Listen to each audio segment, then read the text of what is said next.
Welcome to the Ghostly Gallery podcast, a place where we explore the world of horror in film, television, books, and popular culture. Well, hello again, everyone. Welcome to the show.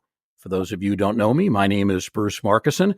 As always, I'm joined by co-host and producer Tracy Asteria. Tracy, welcome to the show. What's going on? Not too much, Bruce. I'm doing really great. How's everything with you today?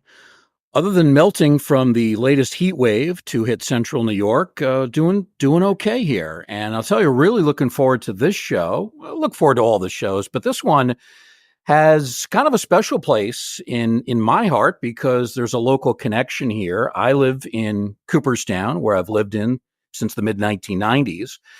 And today we're going to be joined by two guests, both of whom have a connection to Oneonta, one of those guests being from Oneonta and the other one directing a film that was done almost entirely in Oneonta, New York, which is all of 22 miles from here in Cooperstown. So in this week's episode, we're going to put the spotlight on these two guests. They're both actors and directors. They are Cuyle Carvin and Robert Ryan.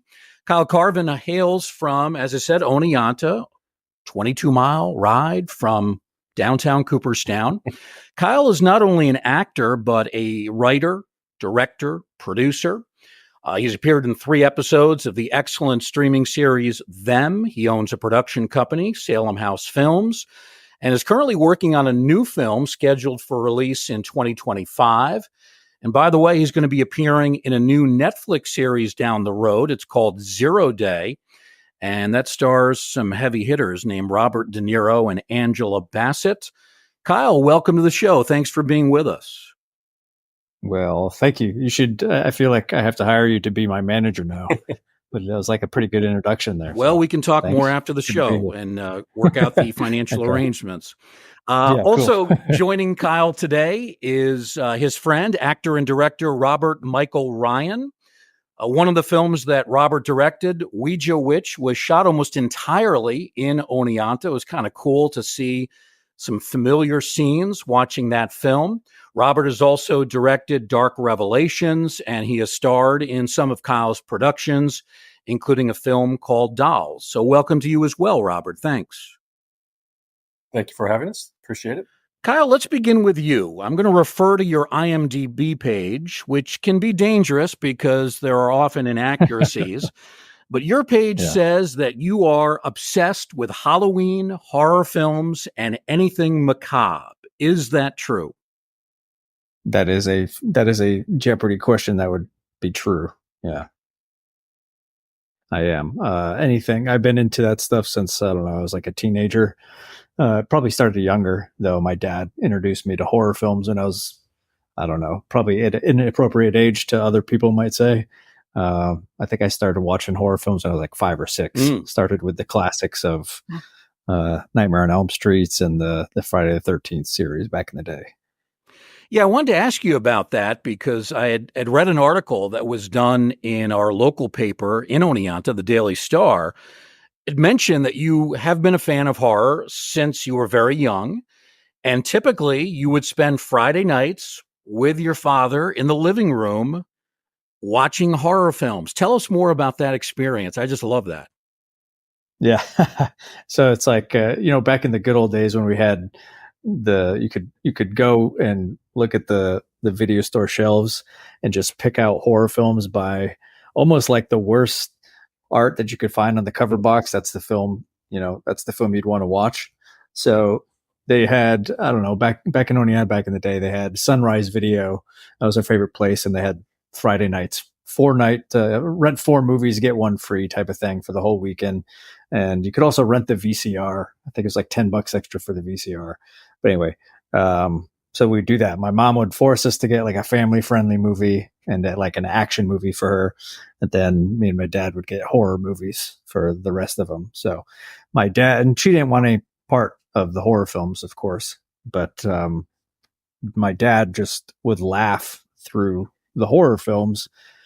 And I always thought that was weird because I'd look over at him in his chair and he would just be dying laughing at these horrific like kill scenes. And my mom would just want no part of it. But I don't know, seeing him enjoyed it, I think it's what I started like looking at it, I guess, like my dad did, and just I've started to enjoy it just the same as him, I guess. And those were good days. I read that you also have a love for the paranormal, and that you co-host Afraid of Nothing podcast. How did your interest in the paranormal develop? And do you have any experiences that you might like to share? Ooh. I don't know when it began. It might have started, I think it all aligns with just my interest in horror films. It just kind of, it just naturally flowed or segued into paranormal stuff, I guess. When I was 14, I was in my mom's, she ran the youth group at my church, and we went to Salem, Massachusetts for like a 1-day field trip type of thing. And I don't know what it was, but something about Salem and just being like the Halloween capital of the world. There's something that I was drawn to there. With just there was a whole town full of Halloween and spooky stuff, and that's like when I look back, I still remember that trip, and I feel like that's when perhaps like that's when everything really started in the kindling of my the fire in my belly for anything in Halloween related and the macabre and paranormal such. Because they have ghost tours and such Right. in Salem. So that stuff started back when I was a teenager, and then after college I stayed home.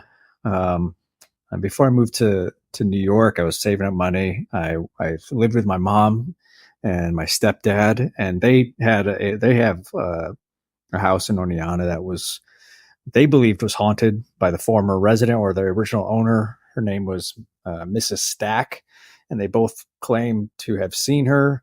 And Terry, who's my stepdad, he had the ability to kind of see auras, so he could see people's colors like surrounding him. But he would wake up and see like the aura. He wouldn't be able to see anything, but he would just see the aura of what they assumed was Mrs. Stack, and she was always friendly. She just would walk around the house, and they would talk to her, and even Kate, who's my stepsister, she grew up in that house, and she lived in her bedroom was the one that connected to the attic. And she still to this day, now she actually owns the house, and she has that stuff like packed up against the door because it affected her so much growing up that she doesn't want to deal with the attic. So she has stuff pushed against it. She was terrified of the attic. So that's still a thing. But so I didn't have any experiences. I don't think I've had questionable experiences, but I'm pretty skeptical. I try to be really skeptical myself because I think the whole paranormal, the science behind it or the whole paranormal field has such a bad, there's like a stigma against it. And it's really because there's no, how there's just no definitive proof. It's really hard. So much of it is based in personal experiences that can't be necessarily proven. So it's like, I can say I've had experiences, but to say that it was definitively by a spirit or ghost, I'm not sure. I like to think so, but I don't want to make a bold claim and then somebody be like, "Oh, look, your door is just squeaky." Like I just needed some WD-40. Oh my gosh. Yeah. No, I totally get that. It's awesome to be a healthy skeptic. And, that stuff is so subjective anyway. And, I've had several experiences. I'm actually a paranormal investigator with a team here in Nova Scotia. So, some of it is and some of it isn't. So yeah, that's the thing. And that's the thing is because it's like, I'm definitely skeptical, and it's one of those things where there's not enough proof for somebody who doesn't want to believe, and you don't need proof almost for when you do believe. And I definitely do believe. I'm definitely on that side, but it's just again, it's like you can't make the claim But you've seen it. You've been around it enough. It's almost like No, exactly. And there's so many kind of people out there who just like to Yeah. embellish facts too. Oh So yeah, that's the yeah. worst part.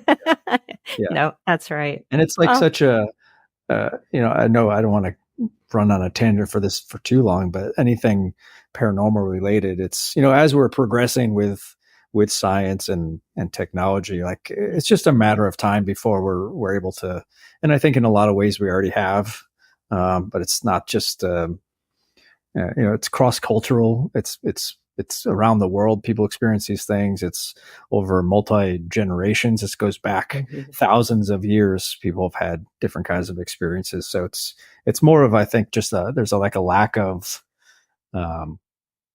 like central like agency where everything comes together almost. There's like that would really help, but I don't know. absolutely. Oh, awesome. Thank you for sharing that. I appreciate that. I should mention, Kyle, that here in Cooperstown, again, not far from your hometown, we've had several visits from the Ghost Hunters television show. We had a visit back in 2010. They investigated the Baseball Hall of Fame where I work, also the Otasaga Hotel. And then they made a later visit where they looked at Hyde Hall up on the other end of the lake and found a variety of instances of evidence, in particular with Hyde Hall and the Otasaga, indicating that there was ghostly activity there. Let's bring Robert into the conversation here. You from a different part of the country. You're in Los Angeles. You're from there as well. So how exactly is it that you and this kid from Oneonta met? How'd you guys become friends? Let's see. So Kyle lived in LA he moved out, I think, was it 2011, 2010 you moved out? Yeah, I think 2010 I moved out there, yeah. Yeah, so we didn't know each other, but I was working on this podcast, or not podcast, working on this episodic idea I had for YouTube. And because I don't know, 2010, 2011, everybody was doing YouTube videos and trying to do these like little TV shows, because networks were interested in doing some shows on the internet versus on broadcast TV. So I had this idea for this kind of sci-fi horror, and this was like early 2012. And I started writing it, put it together, and I just did a casting session like in Hollywood, rented an office, got a couple people who helped me out with it, and put an audition out for the lead role. And I think there was like 10 or 12 people came in, and Kyle was the first guy to come in and read. And I remember me and my at the time my producer friend who was helping me with this series, when we showed up to the casting office to like open up and get in there, Kyle was already there, ready to go. And I was like, oh, okay, cool, we already got somebody. And so we went in. He did a great job. When we left, my first thing I said was, okay, well, now the bar's been set, because like he's it, unless somebody comes in and just blows us away beyond what he just did. And we saw everybody else, and there was some good actors, but it was always like Kyle was the guy who was perfect for the part because he did such a great job. And then I called him and just said, hey, do you want to do this? And he was like, yeah, sure. And so it was not very little money, and just very shoestring budget, everything. And I think we worked for a few months, maybe 6 months on it, and we just were hanging out a lot. And at a certain point, I think Kyle was just like, hey, like I want to be more involved and help out. And I said, well, let's have you come on as a producer and let's do this together, because he's always giving great ideas and had a lot of help, because I didn't know what I was doing. Technically I still don't, but at the time I really didn't know what I was doing. So having somebody to kind of talk stuff out with, like ideas and shots and lighting, and because it basically came down to where me and Kyle were like basically shooting everything. Like we were setting up lights, we were doing the boom mic, and we were doing the camera. And it was really just a couple of people helping out. And from there we just became friends. And I think it was 2015, Kyle said, hey, like we should start doing like some short horror films. And we started talking about that. We started doing that for like a year or two. We brought in our actor friends and people to come and do these really super short horror films, which if you go on YouTube, it's on salemhousefilms.com. You'll see them there. But we did a series called Dark Corners, and they're just these like 3-4 minute horror shorts for just ideas that we had that we wanted to kind of explore and try out and stuff. And it just went from there. It actually was from the Dark Corners horror shorts that a friend of Kyle's who's a writer was working with another producer who said, "Hey, I like these films. I want to work with you guys." And then I think 2018, this is when we shot Dolls. He said, "Do you guys want to get involved with this?" And we're like, "Yeah." So it just kind of snowballed. And now I think that guy was Jeff Miller, and I think we just finished our 6th film with him collectively, like 5th or 6th film. So yeah, so just that's how it happened. And then Kyle moved to Atlanta in like 2000. When did you move back to Atlanta? 2017, I moved here. Okay, yeah. And so I would go out to Atlanta occasionally, and we'd shoot stuff or we'd hang out and stuff. And Kyle comes back to LA a couple times a year too, so we're still able to do stuff. And you know, the movies we do, even though the low budget, we shoot them all over. So we were just in Oneonta 2 months ago shooting a film, and you know, we were there I guess 2 years ago shooting a film. So you know, we get around. Yeah. So these short films that you and Kyle did, it was kind of a way for you to gauge interest in them, see what fans, maybe other people in the industry thought of them? Yeah, I think we the idea was like we had these ideas for maybe feature films, but let's just do a little like short version of it. Mm-hmm. But also we were trying to teach ourselves how to do some of this stuff, because again, it was like working with camera equipment and lighting and sound. It's like, and even editing, like the whole post-production process, like, you know, we were just kind of learning as we went. And so I think that doing those short films was really beneficial, because you're not committing a year of your life to a film that may or may not work out. You're committing a weekend with your friends. You're having a great time. And then you're editing a 3-minute film, you know, so you could take a couple weeks and edit this thing together, do some special effects, like play around with After Effects and do stuff, and you're testing out practical effects. I mean, I had this place in Van Nuys that years later, I was still finding fake blood splatter, like in random nooks and crannies, you know, because we would just do kill scenes and we'd have blood spraying out of tubes and everything, and just having fun and just trying to, you know, so yeah, I mean, it's a great way to just test a lot of things and kind of learn how to do a lot of things. Yeah, it's a smart approach. It's really a great idea. So, Robert, how did your interest in horror begin? Was this something that also came to you as a child or later on? I think I liked horror just in the same way everybody does. It's like it taps into something kind of primal, and I'm always interested in trying to watch movies that raise the back of your hair. You know, the hair on the back of your neck when it gets raised. Those are the moments that I really get excited about, because I'm kind of cynical when it comes to like I'm not as open-minded as Kyle is with the supernatural stuff. Like, we talk about this stuff, and I'm always the devil's advocate or the cynical guy and saying, you know, they're crazy. But I'm desperate to like have the experience. So sometimes when you watch a horror movie, and if you get really into it, if it's done really well, you start to have that feeling that that it's really happening, and your body starts to react, and you start to get really scared and jump scares. And so I'm always looking for those fun, visceral moments. And so that's kind of my interest in horror films. And as far as making horror films, I love it because, like, you know, you could just go so many different directions with the story, and you can go over the top. You can make it camp, and you can make it like dark and gritty. You can make it like just almost artistic and all that kind of stuff. And I just think there's a lot of opportunities and a lot of fun doing horror films. When did you develop an interest in the film industry? And was there anyone in particular that kind of pushed you in that direction? Oh, okay. The film industry in general. I'm not sure when I became interested in terms of, you know, from the actor standpoint. Mm-hmm.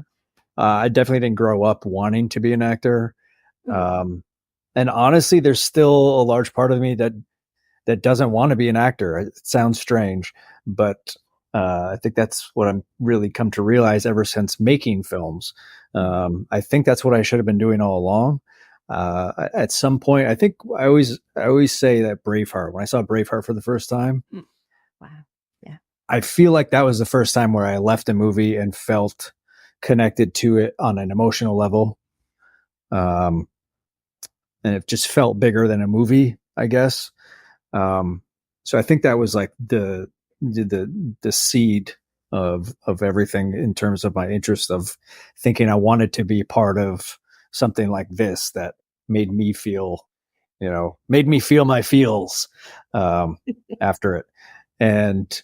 But still, it wasn't like I wasn't connected with being an actor. When I went to college, I actually went to college in Oneonta as well. I went to Harwick and did like a film studies degree. And even after that, I was like, there's nothing acting, but I took theater courses as part of my program, my film studies program. And I just thought it was fun. So even when I went to New York, I knew I wanted to do something. I just did a bunch of background work because I was like, well, that's a good way to kind of just get on film sets and be around stuff, see who does what. And then that segued into acting classes, commercial classes. And then things just kind of took off from that. And it just worked out to be acting became the forefront. And then as time went on, like 5 or 6 years, I started to feel like I want to try to make my own film. And I did this film called Amused back in 2010, shot that in Oneonta as well.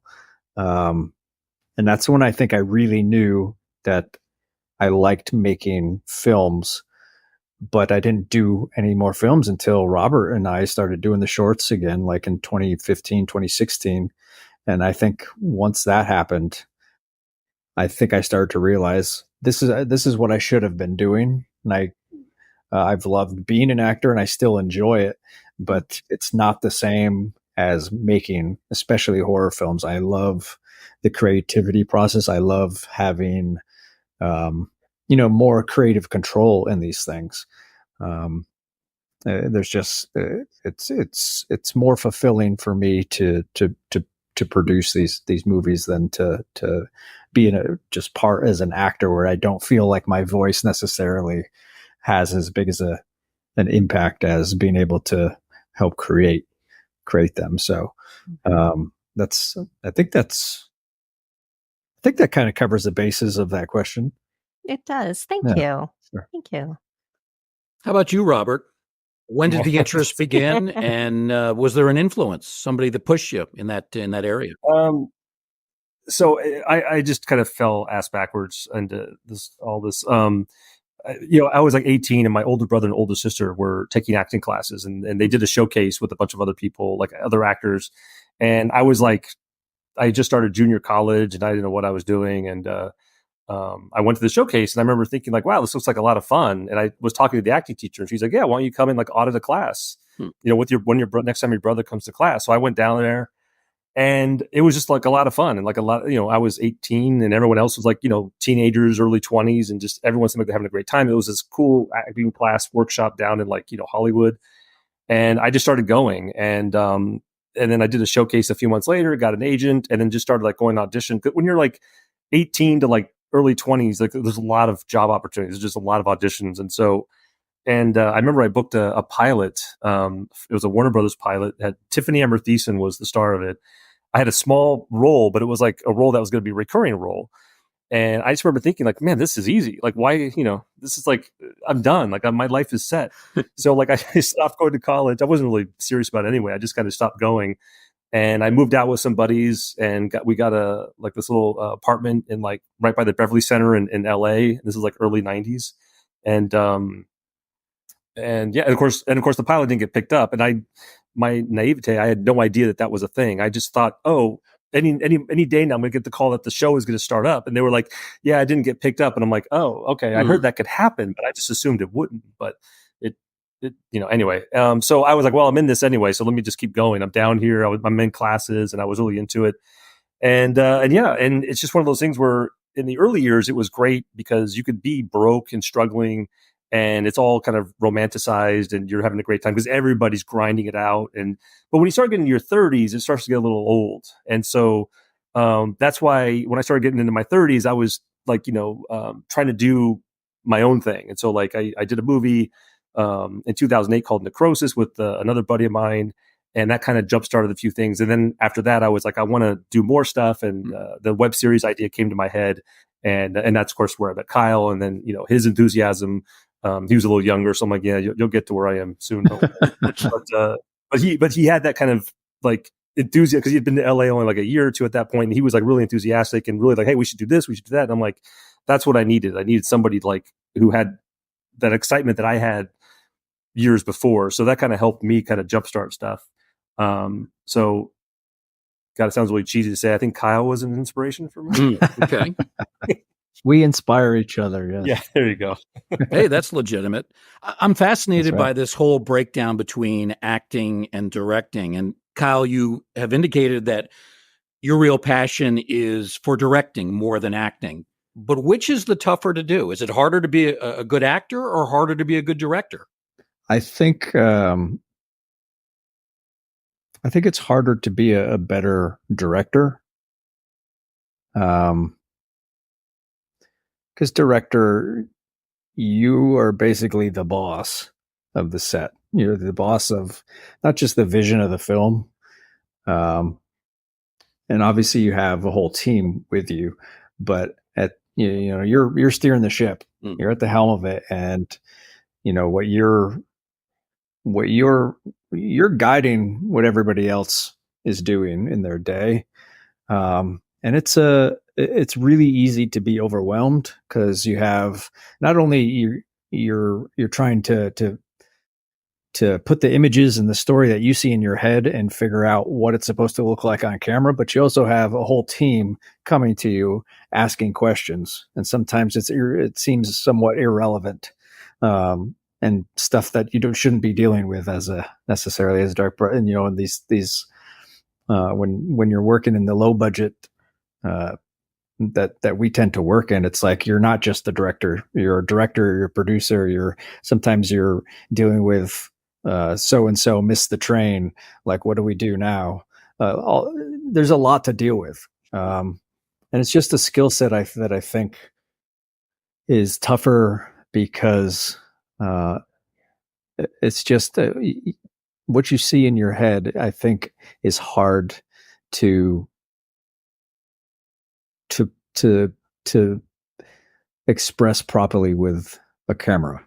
I think that's something that takes a lot of practice.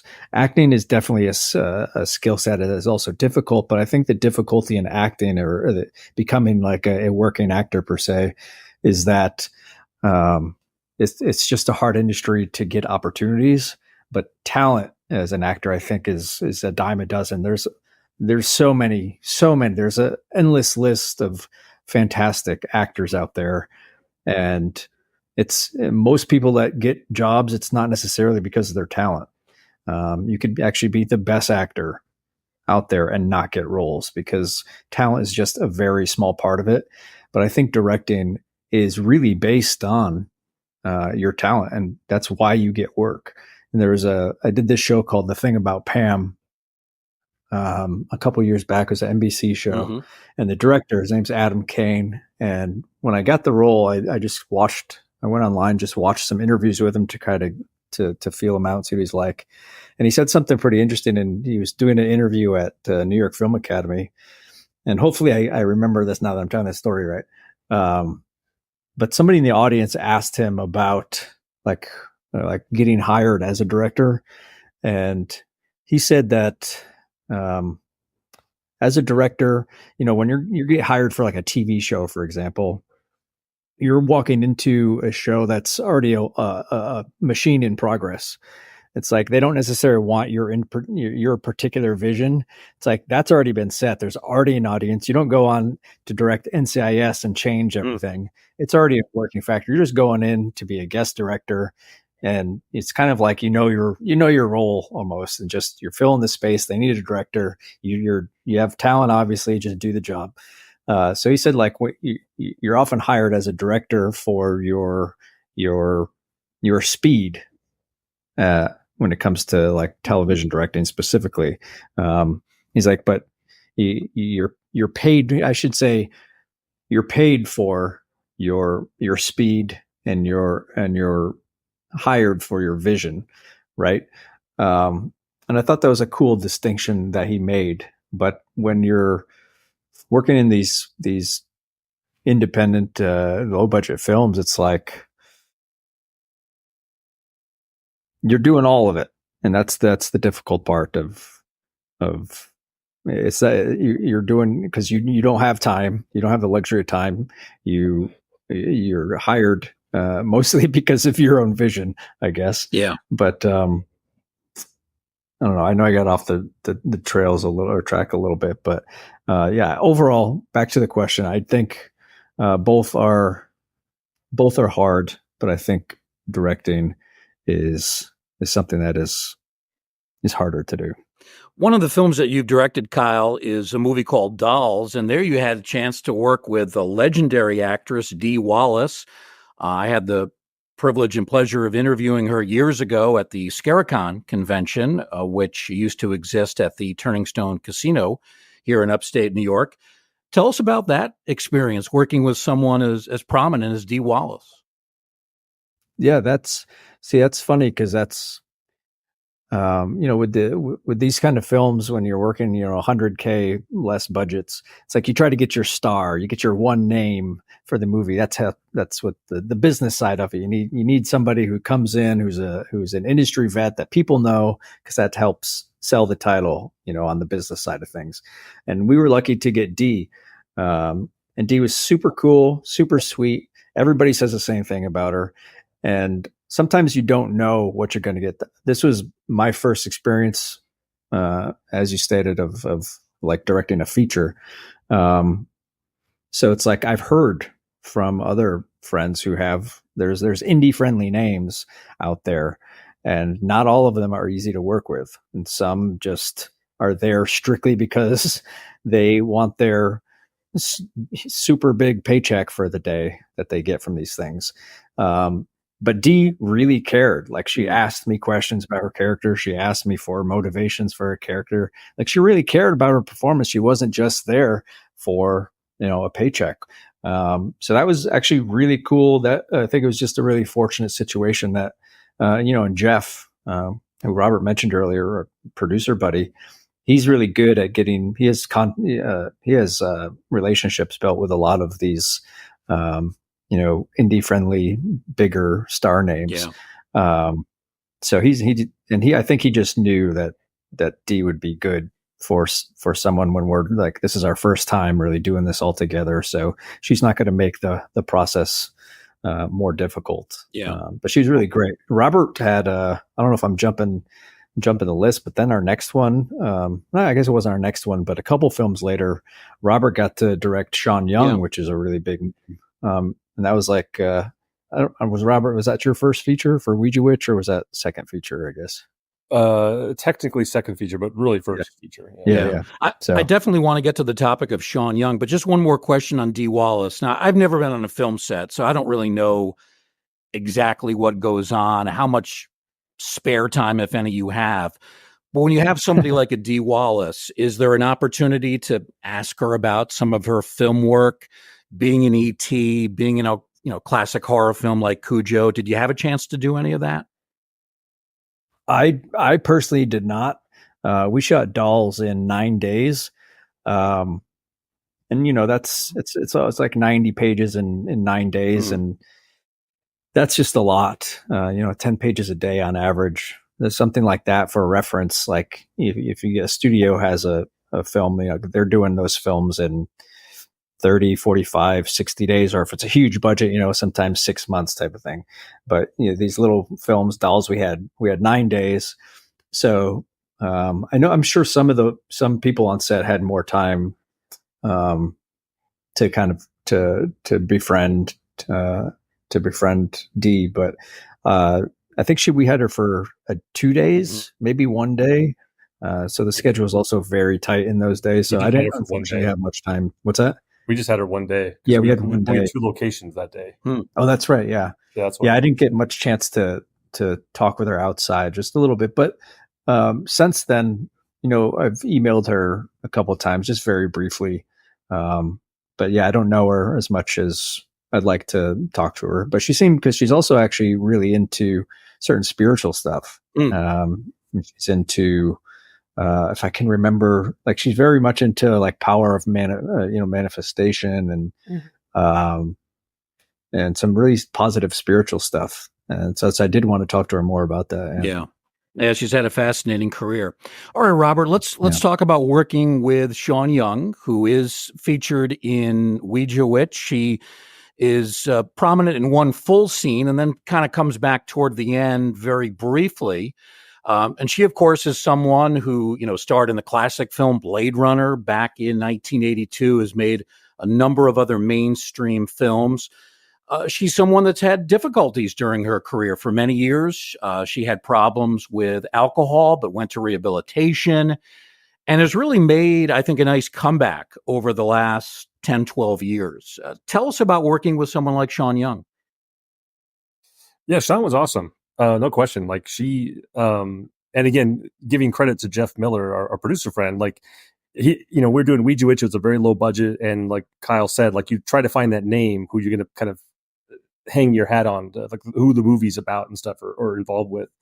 And I remember I got a text from Jeff randomly and say, "Hey, I'm talking with the people with Sean Young," and I was like, "Oh my god, that's awesome!" Because like Blade Runner is one of my favorite movies, and even like Dune and like like Stripes, like all these classic '80s movies that like I grew up on. Yeah, I'm like, and I'm thinking, Sean Young's not going to want to do this movie. Come on, and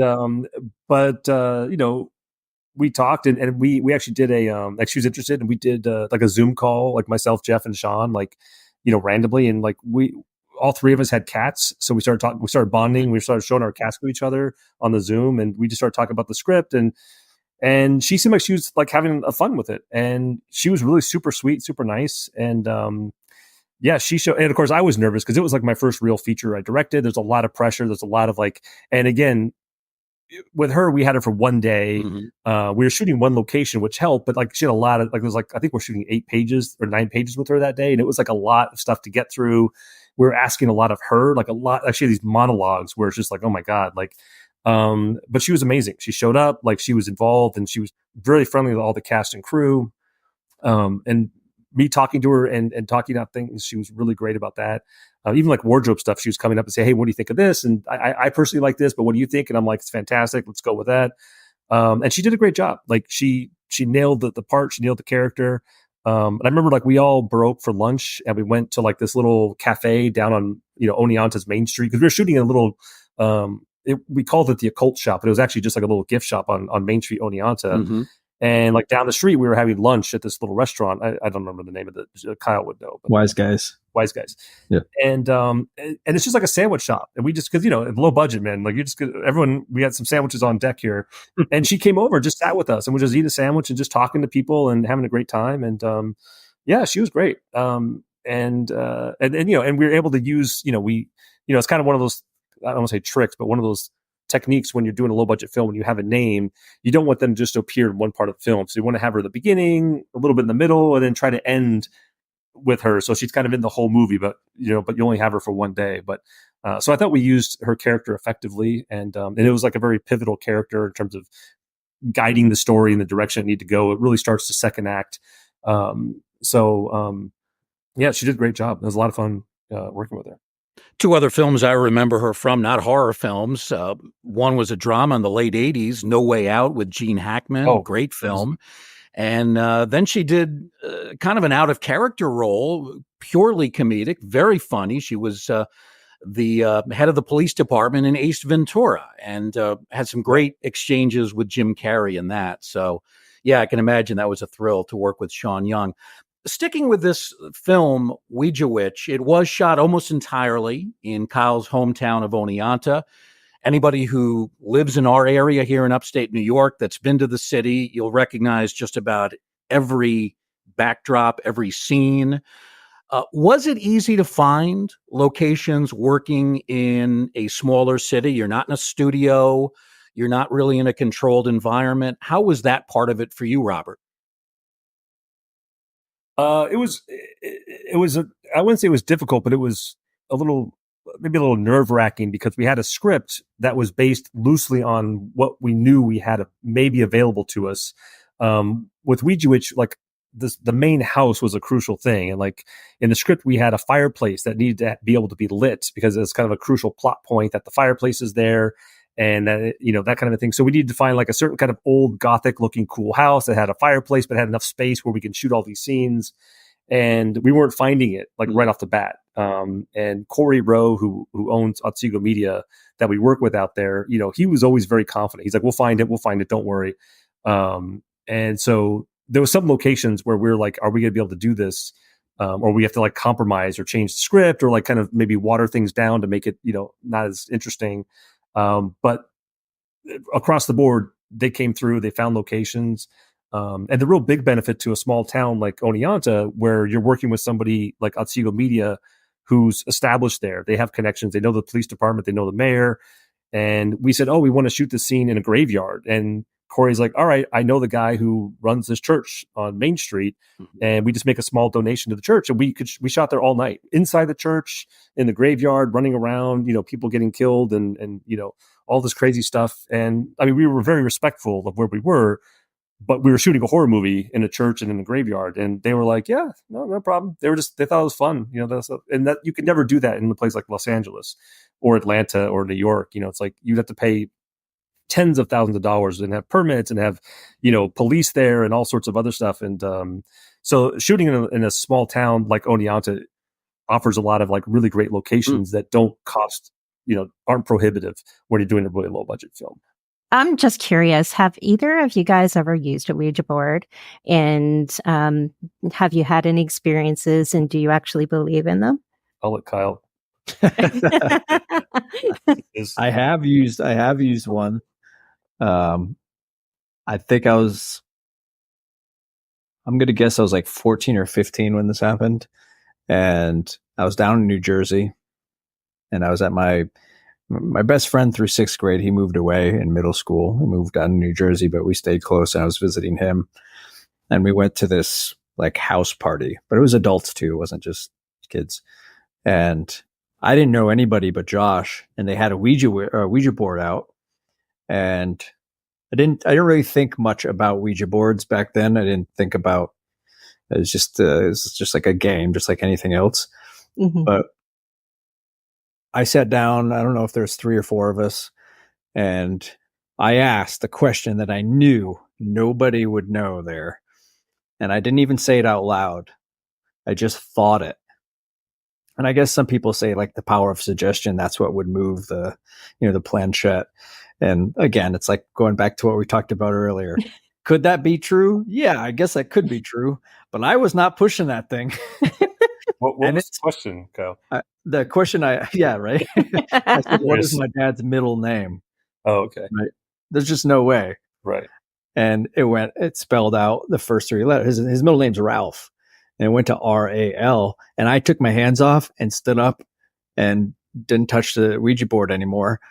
And that was my one experience of actually sitting down using a Ouija board. I wasn't, I don't think we were following any specific rules. It was more of just at a party game at that point.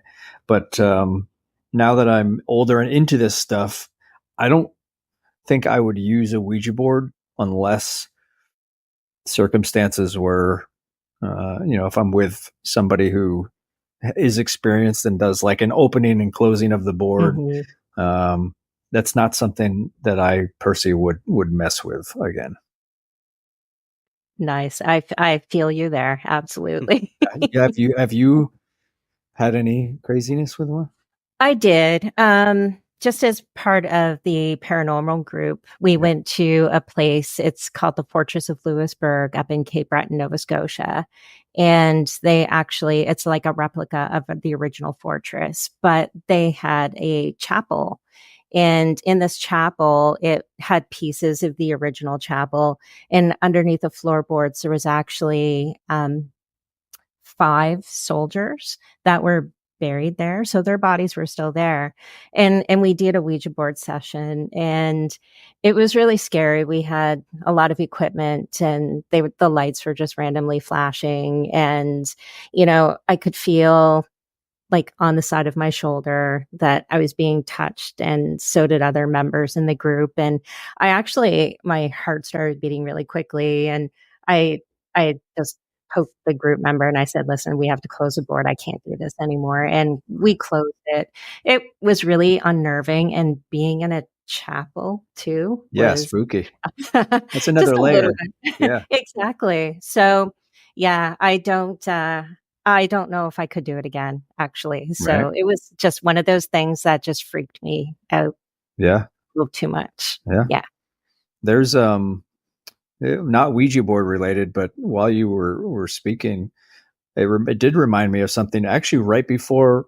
So we just filmed a film that I don't think we can talk about at this point, but we just wrapped 2 months ago in Oneonta, Robert directed this film, and I don't know if it was 2-3 weeks, but I was already up in. I was shooting this Netflix show, the 0 Day show that Bruce mentioned. I was up in Oneonta living for 6 months from January through June shooting this Netflix show, but I was living in Oneonta on my days off, and I had this experience in my mom's place, and it was the most. This was definitely the most intense thing that I've experienced paranormally. And I was, mom, the bedrooms are at opposite ends. And I woke up where I felt something. I felt like what I thought was my dog Pippin on the down on the bed, because, when he walks around, there's pressure. It just felt like his footsteps walking. And it's, he does that every night. He readjusts, he stands up, readjusts. And that's what I thought was happening. But then it went on for so long, and then it just stayed in place. And I just thought that, okay, so he just laid down. But I also recognized that Pippin was between my legs, and the pressure that I was feeling was on the outside. It was on the edge of the bed, not where Pippin was. Again, I didn't think too much of it. It was one of those states of sleep where you're kind of awake. Just It woke me up, but I was still delirious at best, But then I felt the blankets almost as if and it sounds like a movie scene, these things, because it's like we've all seen these kinds of movies where the blanket tightens around somebody, and that's what happened. It felt like somebody was tucking the blanket under the back of my shoulders, and it just sucked me in, like mummified me. And I screamed something that I can't say on the podcast, I'm sure. But I wasn't scared, but I screamed expletives at this thing to leave me alone, basically. Yeah. And it stopped. And then I just laid there wondering if this really happened. Like, did I experience this or not? But at that point I was awake, and I definitely yelled at this thing. I just don't know if I was sleeping or not. And that was just like an experience I had in my dream, and I woke myself up yelling. Anyway, I feel that's one of the things, like, I'm pretty certain that this happened in real life. Right. And that wasn't like a dream. Oh my gosh. Oh, wow. Yeah. What about you, Robert? Do you believe in Ouija boards? Have you used one?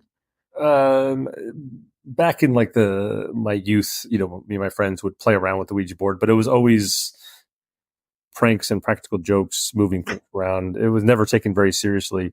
Right. I'm a little more of a cynical nature, and I know the kind of the catch is, like, if you're not open-minded to the Ouija boards, then the Ouija boards won't really work on you, kind of a thing. So it's kind of like, well, I don't know if that really is a fair rule to have, but I could see, because I think when I have played around with it, nothing ever really happened. But I also wasn't in a situation where, I was like really trying to like be open to it. So like I right now would have no problem if I had the Ouija board to just by myself, just try it out and see what happens. But that's how horror movies start, Robert. With people that don't care, they're just like, this is stupid. If I suddenly became possessed, it's like, hey, I've proven it. Like, I'm satisfied now. Like, it's real, and I don't have to think about it anymore. So I got to get rid of this demon now. But at least, at least I proved something to myself. So yeah. I mean, I love, like, when it comes to like supernatural stuff and like ghosts and even like UFOs and stuff. Like, I love all that stuff. I've never had that experience where I'm convinced it's real, but I'm always like, I'd love to have the experience.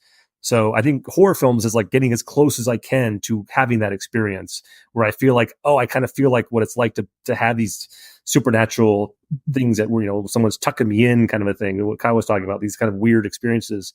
Trying to create those in a story is like as close as I can get. So I'm fingers crossed. I'm still waiting for, possession or something to happen. So I'll let you know. Fingers crossed I get possessed, guys. Stay tuned. well, The Exorcist is like my favorite horror movie, the original. And so, in my mind, it's like, hey, this is a kid who got possessed, messing around with the Ouija board. Like, it can't be that hard, so. But yeah, I got to tell you guys about a person I met at the Otasaga Hotel here in Cooperstown about 10, 12 years ago. They were doing a seminar for the ghost hunters, and they had lectures by people involved with exorcisms. And they had a guy who was a collector and an expert on Ouija boards. His name's Robert Murch. And he said he had like something like 500 of these in his house. I mean, could you imagine that? Jeez. Wow. That's spooky. Yeah. Yeah. That's like, He's brave. yeah, because you don't even know the history of those things. There's in Salem, there's the Ouija board, combining words here, the Ouija board museum.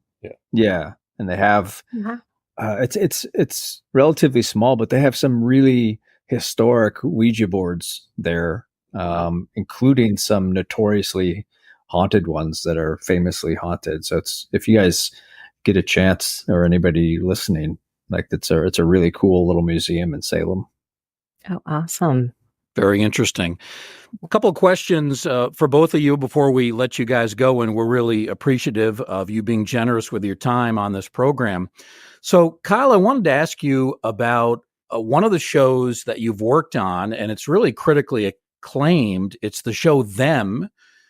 Season 2 dropped a few months ago on, I believe it was Amazon Prime, and you had a chance to be a part of that. I think it's a terrific show. I've seen both seasons, and I thought the first season was great, and the second season was just about as good. Tell us about that experience.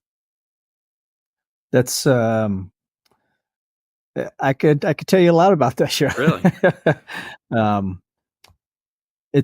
I mean, what do you want to know specifically, I should say, because I'm not sure what angle to talk about. Well, I mean, did you enjoy being on it? I know it was a smaller role for you, but did you enjoy being there? Did you have a sense of how good it was? Sure. Like I knew that it was really popular at the time. I guess kind of like I can't talk about it too much without going into some of the acting, business stuff, but I did 3 episodes, and it's maybe one scene in per episode type of thing, and I play a really racist cop, which unfortunately, I play a lot, which is just strange, and I don't necessarily enjoy it, especially doing it more than multiple times. Yeah, but it's one of those things that it's a really great show. It's it's won awards, or it's nominated for awards, and even this second season's been nominated for multiple awards again. So it's just really cool to always have opportunities on shows that are perceived as such high quality and well received. I liked the show more than I thought I was going to. Honestly, I was going to turn it down because I auditioned for it, and then it was like when they came back with an offer, and it sounds like awful, but they came back with a really low financial offer. So basically they came back and offered me the lowest amount of money that you legally can, which it sounds it's still a good amount of money, because that's just the industry. Like the union, if anybody heard the amount, they'd be like, you're so greedy. Like, why would you, if you're getting that for a day, like, why would you turn it down? But it was more a principle. And I know I'm going off topic a little bit, but it might be interesting. If not, you can just cut it out of the show, I guess. Oh, it's perfectly fine. Okay, cool. But they came back with this offer of just that basically if an actor started yesterday and got this part, they would offer it to somebody who just started acting last week. So that's why I was just being like, I've been doing this for far too long. Mm-hmm. I didn't need the show for my resume. It wasn't fulfilling me in that way professionally. I didn't need the money because I have a really fantastic day job of reselling on eBay that I love. So I just didn't need, I just didn't need the money. It didn't really hit on any of the points of why I take a show. And it was just, it was a smaller part, but, there were some negotiations, and that's how it ended up working out. And that, all that to say, I'm really glad I did, because everybody on the crew was actually really cool, and you don't get that often, especially in Hollywood size productions. And the showrunner and the creator of the show, Little Marvin, was super cool, and we became buddies, and I didn't expect that. And this is his first foray of creating a show. So it's like what he's been able to do as a first timer it's a kind of unheard of. And he's been nominated at this point for both seasons, I think, as a producer, director, and creator of a show. So I am thankful that I ended up doing that just for the experience that I had. It was a good show. It's a great show to work on, good people, and the product's really good. So it worked out. Oh, nice. Yeah. So Kyle, I have one more question for you. I've recently started to rediscover the Walking Dead TV series. Oh, yeah. And catching up on those episodes that I missed. You appeared in season 8, episodes 3 and 4 as a savior. Yeah. How did you feel about being on that set? And were you ever able to take home any props or souvenirs from that show? Well, I'll answer that first. No, I wanted to. I really wanted to, because I try to get something from a show that means a lot to me. Right. And I play.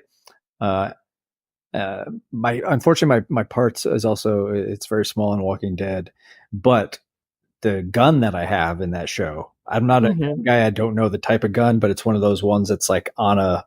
You flip down a little, I can't even think of the word all of a sudden, but basically it's this huge gun, and the ammo, they're 6 inches long, and I'm just shooting this gun, and I'm taking out, one fun fact was, I don't know if it's still true, but one fun fact of the time was my character made there's a wiki page specifically for Walking Dead fans. I don't know who made it, but they spend a lot of time on it. So I don't know if they have a life outside of making that thing, but it's super involved. But they, according to the wiki fandom for Walking Dead, my character has the most kills on the show outside of a main character, because in this episode, I'm just gunning down Ezekiel's men, and I think I'm on like 35 guys plus. They gave me the honor of being indirectly responsible for killing of Shiva the tiger, because of chaos. Anyway, I tried to steal one of those little casings, but I was talking to the prop guy, and the prop guy said his job specifically that day was to count all of them at the end of the day to make sure none were missing, because Walking Dead, especially at that time, was such like a worldwide phenomena.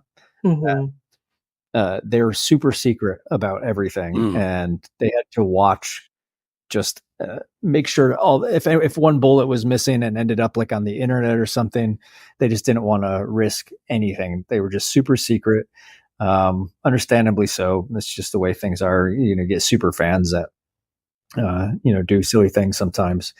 So no, I unfortunately was not able to get anything from Walking Dead, but I was thinking the whole day, I'm like, I got to get one of those. But I was like, that guy might like really lose his job if I do. So I just didn't. All that said, Walking Dead was like the pinnacle of everything I wanted as an actor. By the way, Kyle, you gotta tell the funny story, because just to jump in real fast. So we were all obsessed with Walking Dead for years. Kyle, myself, and a group of us would get together like every Sunday, and we'd watch like one episode, and we would talk about it, and that was like kind of our weekly thing. COVID kind of derailed that a little bit. But for Kyle, for years, he was like, I'm getting on Walking Dead. This is my top of my bucket list. As an actor, this is what I want to do. And then, I mean, I think it's funny. I don't want to put you on the spot, Kyle, but I thought it was funny, your day of working on the set. Like, you build a moment where you finally get the job.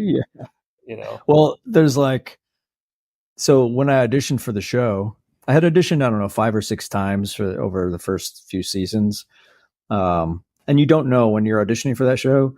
They give you dummy sides. They don't give you the actual sides from the show, again, because, that stuff, if that gets out in the wrong hands or whatever, crisscrosses Right. emails or something, spoiler alerts and all that.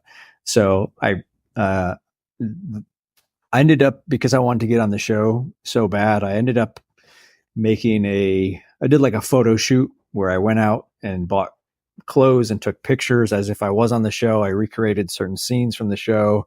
I made this journal as if I was somebody that lived in the world of The Walking Dead, and I kept a journal. And I called up the casting director, and I was familiar with the casting director. They had cast me a few times in the past, so I felt comfortable enough to do so. So I actually called their office and just said, "Hey, can I come in? I really want to be on Walking Dead, and I have this project that I want to present to you." And they were super cool, and they're like, "Yeah, come in." So I drove to their office. I went in, and I showed them this notebook. Is one of those school notebooks, a 90-page spiral notebook, and I just showed them, and I had this notebook that I had aged as if I had been living out in the wilds of The Walking Dead for 50 days. I did like 50 journal entries, and I accompanied it with photos of me and character on the pages, and talked about my experience. And I acted as if I was always on the cusp of Rick and his crew.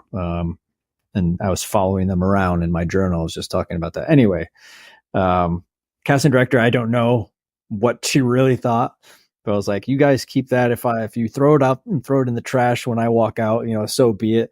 But I was like, I love The Walking Dead. It's my favorite show. And I just want to be on it. And I figured, what's to lose here? I'm just going to do what I can and give this a shot. Coincidentally or not, I don't know, next week I get an audition for Walking Dead, and it's a good scene.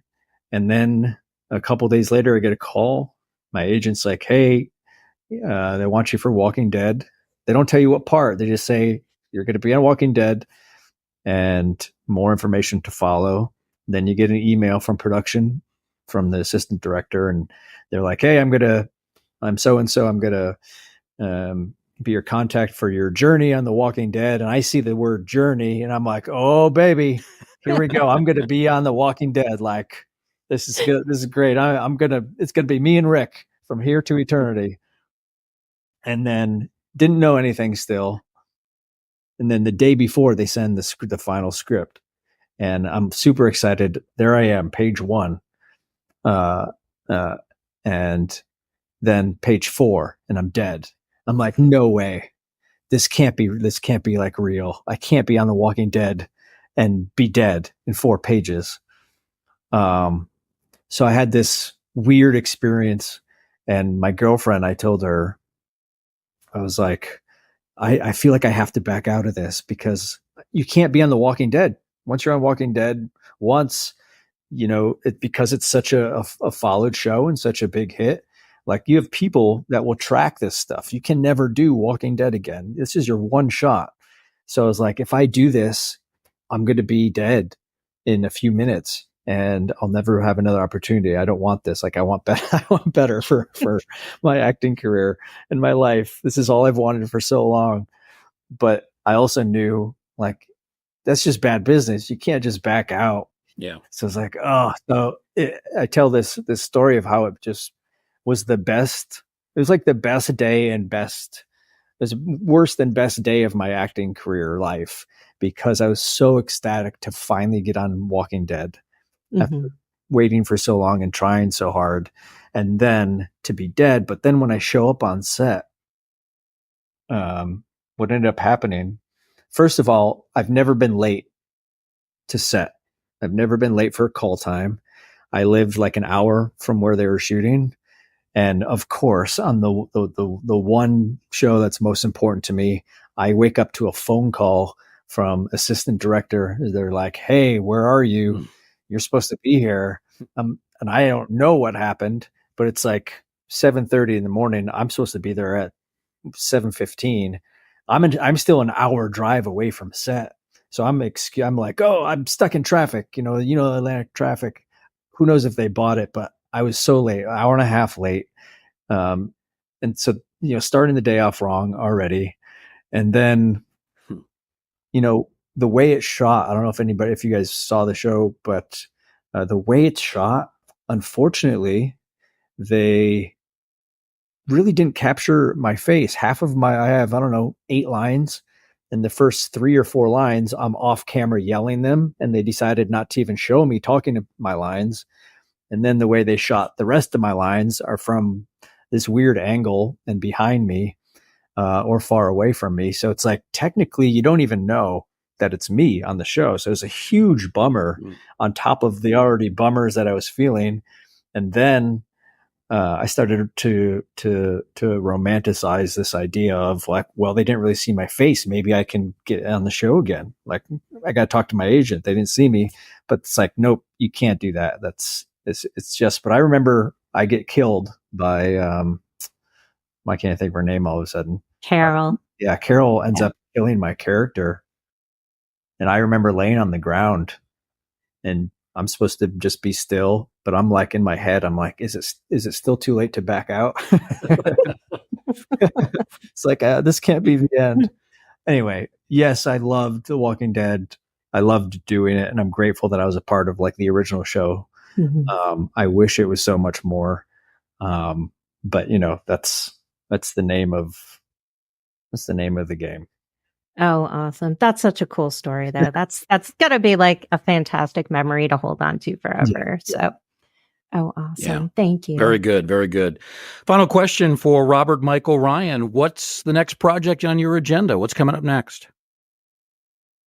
Well, we're kind of, neck deep in post-production on a film we just finished 2 months ago. So that's kind of like what, at least for me, that's what I'm focused on for the next few months. We have Kyle wrote a really great script that I think we've kind of talked back and forth about doing that potentially next with Kyle directing. So that may be something we're working on. Jeff Miller, who we work with on a lot of projects, he's always got 3 or 4 projects. And Kyle is coming out here at the end of the month. So we may all get together and kind of discuss about, hey, what do we, what's the next on, what's on deck next? So there's a few things like script ideas or scripts that we're working on individually as like, this will be something we might do next. But right now it's kind of open-ended. Like we don't really have anything definitive that we're like super focused on. And Kyle, for you, where do things stand with Zero Day, the Netflix series? Do we know when that's going to air? I'm not sure. I heard mixed things. I heard contractually, because we're supposed to film that starting before the SAG-AFTRA strike, the actor strike of last year, because it was supposed to come out in 2024. However, the show got delayed 6 months or so from the strike. But I had heard that still contractually, I don't know how things work, but that it still has to be released in 2024, which is pushing it. I mean, we just wrapped in June, and it's a big show. So I don't imagine it coming out at the end of this year, but maybe I'm wrong. If not, it's got to be early 2025, because I know it's a big deal to Netflix, just because it's De Niro's first foray into episodic television. So I know they're pushing it hard, and they're going to advertise it really hard, because it's like a one of a kind thing. So it's, if not this year, it's going to be early next year, I would imagine. All right. We will look forward to that. We want to thank both of you for being guests on this edition of the Ghostly Gallery podcast. Really appreciate both of you giving us your time. Thanks, guys. Appreciate it. Thank you, guys. This was a lot of fun, and I'm definitely down to come back anytime. And I'd actually like to hear more from both of you, Bruce and Tracy, about how you guys got into all this yourselves. So. Yeah, we'd love to do it. Absolutely. Sure. Want to thank our guests, Robert Michael Ryan and Cuyle Carvin. These guys do it all. They're actors, directors, producers, writers, and they've been involved in a number of projects, and sounds like many other projects to come. We wish them both luck. We thank both Robert and Kyle for joining us. And of course, I want to thank Tracy for helping out, as well as my co-host and producer. We thank all of our listeners for joining us in this Museum of the Macabre, and we hope we'll see you next time right here in the Ghostly Gallery.